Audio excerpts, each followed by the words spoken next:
Yes guys, so now we come to the next lecture of electrostatics, second lecture. Last lecture तक में हमने Coulomb's law पढ़ा था, देखा था कि दो चार्जेस के बीच में फोर्स क्या होता है। एक बहुत इंपॉर्टेंट प्रॉपर्टी लिखी हुई है राइट कॉर्नर में, charges are mutually independent.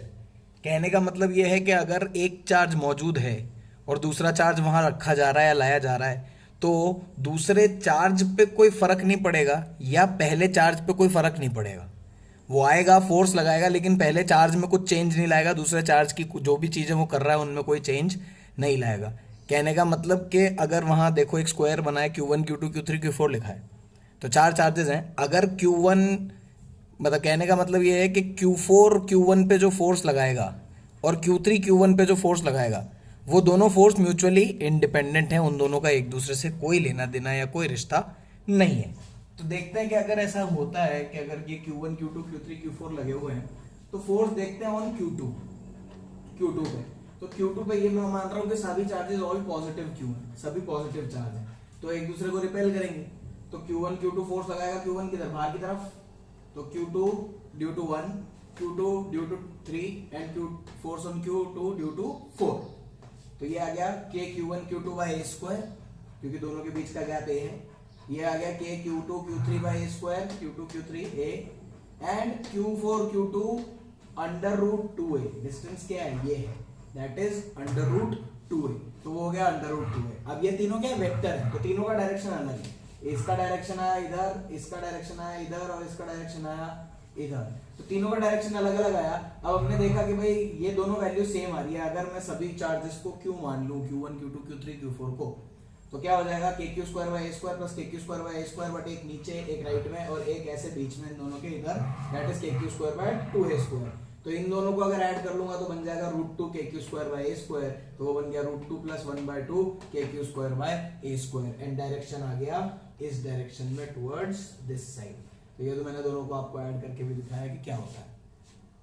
Then when we talk about different charges, तो अगर चार्जेस किसी भी ऐसे एक पॉलीगन स्ट्रक्चर में रखे हैं, तो उसके सेंटर पे जो फोर्स लग रहा होगा सभी चार्जेस की वजह से, वो होगा 0।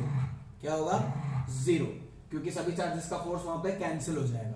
और मान लो अगर ऐसा बोला कि एक चार्ज यहां से हटा दूं, तो एक अगर चार्ज हटा दोगे तो उस चार्ज की वजह से जो फोर्स लग रहा था वो गायब हो जाएगा, तो उतना ही फोर्स डेवलप हो जाएगा। कहने का मतलब कि अगर यहां से मैं एक Q चार्ज हटा दूं, तो सेंटर पे जो फोर्स लग रहा होगा वो लगेगा कितना, KQ square by R square. अगर एक यहाँ टेस्ट चार्ज एक और Q चार्ज रख दें यहाँ पे, तो KQ square by R square, उतना फोर्स लग रहा होगा। वो भी क्यों, क्योंकि यहाँ से ये हट गया है, तो जिस डायरेक्शन में ये फोर्स लगा रहा था उसके ऑपोजिट डायरेक्शन में नेट रिजल्टेंट फोर्स आ जाएगा। तो ऐसे लग रहा था, वो ऐसे आ जाएगा नेट रिजल्टेंट। नेक्स्ट अगर अपन देखें कि अगर आपने दो रस्सी ली और रस्सी से चार्ज को बांधा और चार्जेस को ऐसे लटका के छोड़ दिया, तो अपने आप दूर चले जाएंगे। अगर सेम टाइप के चार्ज होंगे, तो दोनों सेम टाइप के चार्ज होंगे, तो अपने आप एक दूरी बना लेंगे। तो मान लो वो दूरी उन्होंने ऐसे बना ली, ठीक है। तो अगर ऐसे उन्होंने दूरी बना ली, तो हम यहाँ से क्या निकाल सकते हैं, ये मान लो थीटा एंगल है, तो ये जो चार्ज है इसका मास m है, चार्ज q है, इसका भी चार्ज q है, मास m है। तो ये फोर्स mg नीचे लग रहा है, KQ square by R square बाहर की तरफ, क्योंकि पॉजिटिव पॉजिटिव चार्ज है तो धक्का मारेगा बाहर की तरफ, और टेंशन इस तरफ, टेंशन इस तरफ। अब अगर हम लामीज थ्योरम लगाएं, तो लामीज थ्योरम क्या बोलती है कि अगर एक पॉइंट इक्विलिब्रियम में है और उस पर 3 फोर्स लग रहे हैं, तो वो रेशियो क्या होगा, F1 by sin alpha 1 equals to F2 by sin alpha 2 equals to F3 by sin alpha 3। तो ये तीनों आपका रिलेशन आ गया। अब इससे आप कोई सी भी वैल्यू निकाल सकते हो। और उसके साथ साथ चार्ज डिस्ट्रीब्यूशन होता है। चार्ज डिस्ट्रीब्यूशन क्या होता है कि मान लो एक रॉड है, रॉड पे आपने Q चार्ज रख दिया, तो रॉड में पूरी लेंथ पे Q चार्ज होगा ना, तो charge along length, linear charge distribution which is represented by lambda which is Q by L। Areal charge distribution मतलब एरिया में चार्ज डिस्ट्रीब्यूट किया गया, दैट इज अलोंग एरिया। तो वो पूरा एक डिस्क है, डिस्क पे आपने चार्ज Q दे दिया, तो वो डिस्क पे सिग्मा हो जाएगा, and that will be Q upon pi R square. And ऐसे ही वॉल्यूम, अगर सॉलिड स्फीयर पे आपने चार्ज Q दे दिया, तो वो पूरे वॉल्यूम में डिस्ट्रीब्यूट होगा, और अगर वॉल्यूम में डिस्ट्रीब्यूट हो रहा है तो वो हो जाएगा rho, that is Q by 4/3 pi r cube. तो that is how charges are distributed.